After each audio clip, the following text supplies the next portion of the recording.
Hello YouTube, Liverpool fan in Japan here, the Miyazaki man Sai. We're going to talk about a controversial, very delicate topic today, multi-club ownership, and obviously this is the way that Liverpool FC are going to go. We're going to talk about the good, the bad, the Luke, Chad. Now I'm going to leave him alone. He's a good lad, don't need to go there. Let's get into it. Let's start by saying I'm not going to agree with it. I'm not going to disagree with it. I'm going to give you all the facts and analysis and let you guys make up your own mind. Let me know in the comments below what you think of it. But it'd be foolish to outright just say no, never to multi-club ownership. And you can't say, yes, I'm 100% for it. I think there's a reasonable depth of information out there currently, and seeing how other clubs and how the world is allowing it at the moment in terms of rules and regulations to kind of formulate potential outcomes and acknowledge, pitfalls and things that we should be avoiding and things we should be doing if we take this model. Okay, so the first and most obvious and most crucial thing in regards to Liverpool's stance on this and decision making is, without going down the route of multi-club ownership, there's no Michael Edwards. Michael Edwards specifically said that he was enticed by the concept that he could run all of FSG's football operations, including Liverpool, under his remit, as well as the new club, and formulating how that new club would grow, how it fit in the FSG hierarchy, and how it incorporate into one big body, a group, for example. I'm always going to support Liverpool FC, so in whatever's in best interest of Liverpool FC, I kind of favour towards. Now let's look at what the benefits towards Liverpool FC to the good of multi-club ownership, right? So these are some potential options. A feeder club, i.e. from a successful youth system that could feed Liverpool FC, but what I would not want is, at the detriment of this club, to lose its identity, to lose its own prowess and standing in the league, to become just a feeder club. Obviously, it's in FSG's best interest to make this club successful as well, because this would be a club owned by FSG. Michael Edwards needs to make this club self-sustaining, empower them with transfer fees, transfer funds, and whatever it takes to make them successful in their own right. You don't want to piss off their fans. You don't want to demolish their brand and their name. You want to make sure they're a self-serving entity that has a benefit and an uplift of the players who perform well there, potentially having a pathway into Liverpool FC. That's a good thing. And also, I think they mentioned it's going to be a European club, and a real big factor for this is the fact that work permits have been a problem in the past for bright young talent from South America and worldwide, right? I think Portugal, France particularly have good systems for allowing work permits for their players, European eligibility, which allows them to play for Liverpool. I think we had a problem previously with Sebastian Leto, I want to say. Did Coates get one straight away? I can't remember. Marc Gonzalez definitely had one. Benitez inferred that he's better than 50% of players in the league. He should have said something like, he's better than 8 players in the league. He's fast, he's speedy Gonzalez, cracking left foot, that kind of thing. Never amounted to much. I still like him, plays in the Legends team, right? So that would be a potential option for Liverpool to gain access to players who don't have a work permit. As well as that, Taiwo Awoniyi, Dominic Solanke, all these players of high promise that could eventually reach their potential ceiling, but maybe didn't get enough exposure in the Liverpool first team, against real opposition. The reserves won't really allow them to fill their potential. Constantly going out on loans isn't the most helpful as well, so give them stability, maybe loan them out to this club, but then again you have to find a club at the right level. And I honestly don't believe that Liverpool would get like a Salzburg, like a Red Bull, RB Salzburg, that could go into Leipzig and then to Liverpool, right? First of all, a Salzburg is expensive in its own right. I don't think FSG would fund the purchase of such a well-established club, and I don't think they're going to get that caliber of player coming through that system as well. You're talking Haaland, you're talking Minamino, you're talking Dominic Szoboszlai, really well-established stars. And there's also the problem as well, if the club is too good, you run the risk of facing them in Europe in the Champions League, and two clubs from the same ownership cannot compete in the Champions League, so that club and its fans are always going to hold a grudge, because they would be kicked out, you'd expect, because Liverpool FC is standing and Liverpool are the Premier club and they'd always be in there. So you need someone who realistically can't get to that stature, but that proposes the first kind of paradox, in a way that you want the club to be successful, but they can never reach the upper echelons of European competition, which means that you could be a good owner, but you're not expecting them to really, really reach, the next levels, the next stages, which by and large might be okay if the buying club know what they're in for. They're going to get support in infrastructure, training grounds. It's going to be good for their staff, good for their people. I guess they'll be upgraded in terms of training facilities and the kind of players coming through, and a well-established sporting model that might lend itself well to success without really getting to the top of Liga or the Eredivisie or that kind of thing. But there's a conundrum, right? Dual responsibility, making sure both clubs are successful, ultimately knowing that Liverpool are going to get the highest priority and on all of the attention. So it's a delicate position, but no matter what, I wouldn't want the new club's name to be rebranded to LFC whatever, minority part of it, as in Red Bull Salzburg, Red Bull Leipzig, because Leipzig historically are the most hated club in the Bundesliga. You can read all about it yourself. I won't go into detail on that. Now, most fans would just say, I hope the law doesn't allow it, the Premier League doesn't allow it, European competition doesn't allow it. Unfortunately, that doesn't exist. So to fight on an equal standing with the world's best clubs have shifted towards this mentality. Man United looking at it as well. I don't want to follow the Man City ownership regime thing, the group kind of thing. That's totally not what I want. Could happen, but I don't expect it to happen because I think FSG are only going after one club. But, you have to adapt or die, that kind of mentality. It'd be prudent of a person in Michael Edwards' position and standing to look at the financial avenues to really grow Liverpool into a behemoth that can self-sustain and compete financially without breaking FFP. Obviously, Manchester City with 115 charges, financial fair play allegations against them. I don't know how many years it will take, or the legal battles and fundings, etc. No, Liverpool would have to do it the right way, because Liverpool FC and FSG have faced a backlash on rising season ticket prices, joining of the Super League, all that malarkey before that. Obviously, they took a step back to appease the fans, and obviously wrong decisions in the first place. But this is not an FSG yay or nay video. This is about multi-club ownership. So in a position of professional responsibility, it'd be prudent to understand the financial implications of this model and what assets it can provide to Liverpool FC in terms of work permits, a system to loan out players, a successful youth system to grow players into. And the Football Manager enthusiasts will completely harp on the Chelsea model of buying the world's best potential youngsters, wonder kids, the ones that don't quite work out but have potential and skill you sell on for profit, which would actually give you the full transfer fee inflation for amortization to allow you to fit into financial fair play for the amount of time until you do uncover that superstar who can go into your first team, keep renewing the contract, etc., and then sell in your homegrown players or whatever for big profits, big money, big transfer budgets. You get the best players in. That's never really been the Liverpool way, but at least that door is open, right? So it's prudent for the sporting director, the CEO of football, to allow Liverpool to have the maximum revenue generation model. And unfortunately, this club, which might benefit in terms of infrastructure and players, would more or less be a stepping stone, a feeder club.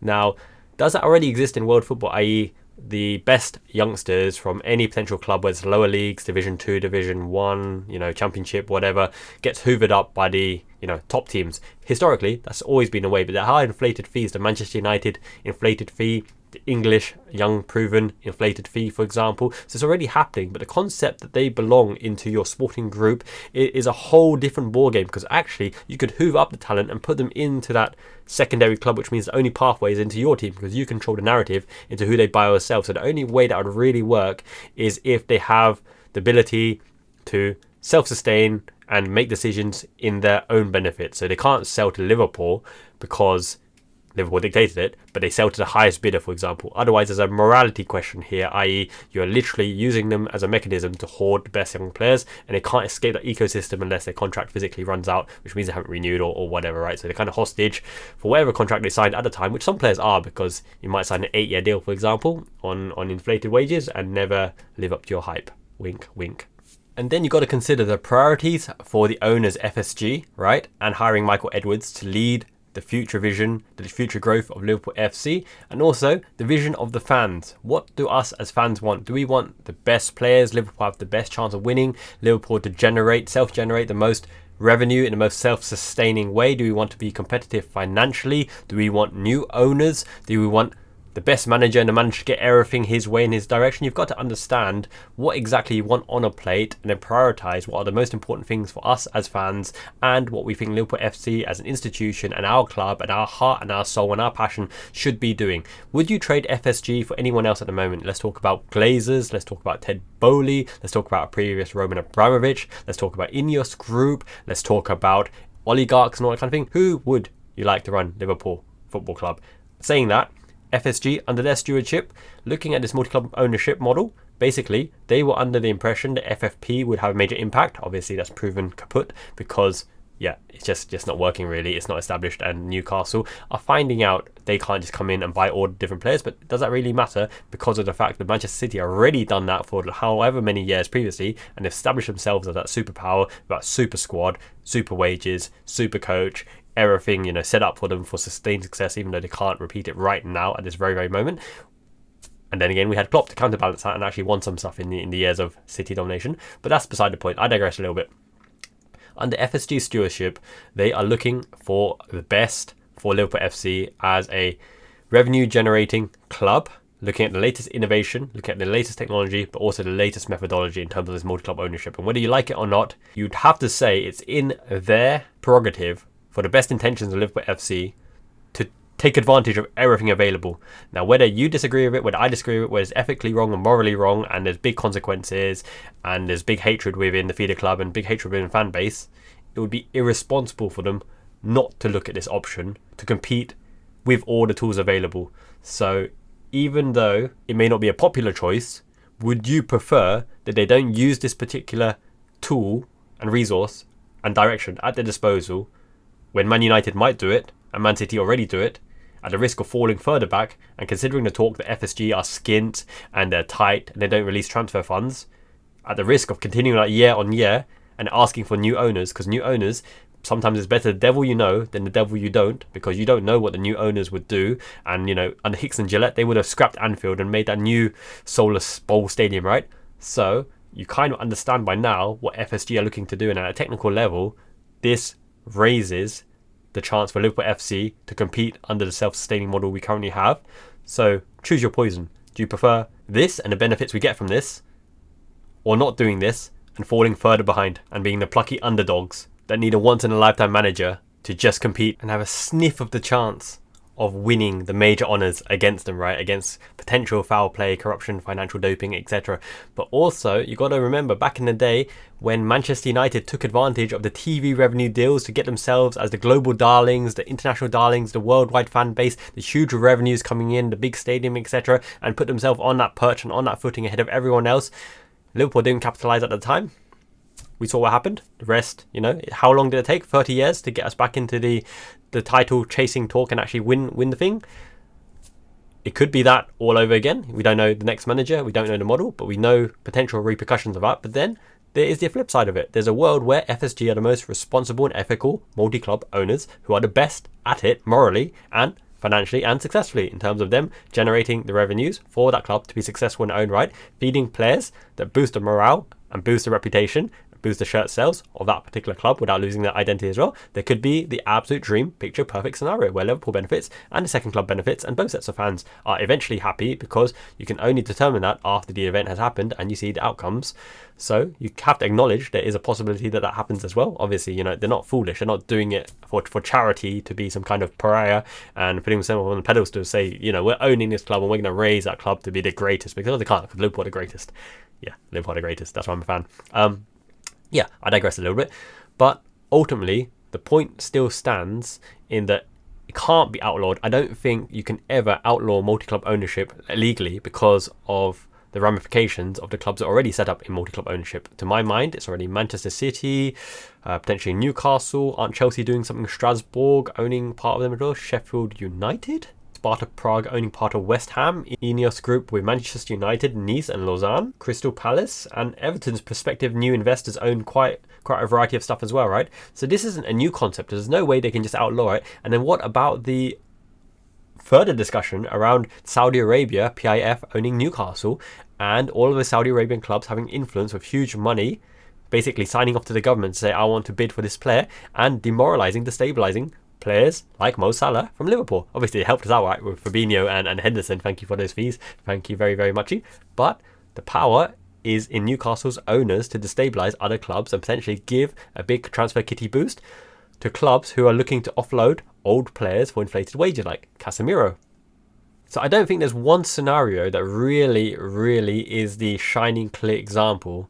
But FSG will always explore this option because it just makes sense as the owners of Liverpool to make sure Liverpool have every single element and option explored and pursued to the highest criteria available. Ethics, morality, popularity, they don't care. They're businessmen. They're pretty successful businessmen. And under their stewardship, we've actually won some stuff and had good memories as well. What do I care about? I mainly care about what's on the pitch, really. I love transfer window season. I love seeing who we're linked with. I love seeing who we're signed. I love the new coach. I want to see the tactical innovations and plays that he's going to do. I want to see him outwitting the under manager before the match, during the match, and interviews after the match as well. I want to see the training methodologies, how innovation and tactics change over the course of time. That's where my interest is. But I love Liverpool first and foremost. And as long as Liverpool is secure and the behind the scenes look happy, the players are happy, they have that camaraderie, that friendship, that family feel. That's all I really want to see. Politics, business level decisions, it's out of my control, it's out of your control. It's whatever the decision makers make, it's whatever the rules and laws of the country decide on. Ultimately, they're going to do what's in their best interest. And at the end of the day, for FSG, Liverpool is a vehicle for them. And the sale of multi-club ownership has procured us Michael Edwards, who has been one of the outstanding people in Liverpool's history in recent memory because of the transfer genius that he's dealt with and training facilities and overseeing that successful period. Obviously with Klopp at the helm as well, right? And with Richard Hughes coming in, I think he signed and sealed today. I think someone released that on Twitter. That gives us stability, that gives us direction. That's 2 key posts filled already, which means the manager is the next logical one with a long window now until the start of the transfer window. Obviously Klopp leaving at the end of the season, he's still got stuff to win the season. That gives everyone the morale boost and stability and clear standing and clear footing to progress into really growing our next iteration of Liverpool. So that is a net benefit for sure, because without the multi-group ownership we wouldn't have got Edwards and we wouldn't have got Richard Hughes, which means we're still looking for those posts, which means the manager assignment gets delayed further. Do you agree or disagree? Would you have preferred no multi-group ownership and no Michael Edwards and no Richard Hughes and potentially still chasing someone else? Don't know, it's just a dilemma. Let me know in the comments below. But they can't ever disregard that it means more to us, the fans. Liverpool is our passion, our team, our bonds, our love. And as long as I can see that they make the decisions with the best interest of Liverpool at heart, look, I can't begrudge them to take the best avenues possible to sustain success over a long period of time. Not my call to make. And all I want for Liverpool is to be competitive, not necessarily to dominate, but to be able to compete for the biggest prizes, to actually compete for the players that we identify, the right type of players, you know, not be financially driven away by a high potential youth player who would be interested in joining Liverpool. We're not talking Mbappes, we're talking the potential future Mbappes, right? Just because we've been left behind because we didn't explore all avenues. All I want is Liverpool to give entertainment, to give joy, compete, and hopefully win alongside the new manager and with every fan supporting and chanting all the way. But I'm very keen to hear what you guys think in the comments below. I know some people outright hate it. I know people say straight up no to multi-club ownership. So with everything in mind, if you still feel that way, perfectly entitled to. Make sure you drop a like on this video. Subscribe if you haven't already. Lots and lots of content coming up. Thank you once again. Obviously international period, a little bit dry, but I'm still going to make lots and lots of content. Lots of interesting videos coming up very soon. Until next time, Miyazaki Man Ichiban. Jane, peace. Have a good day.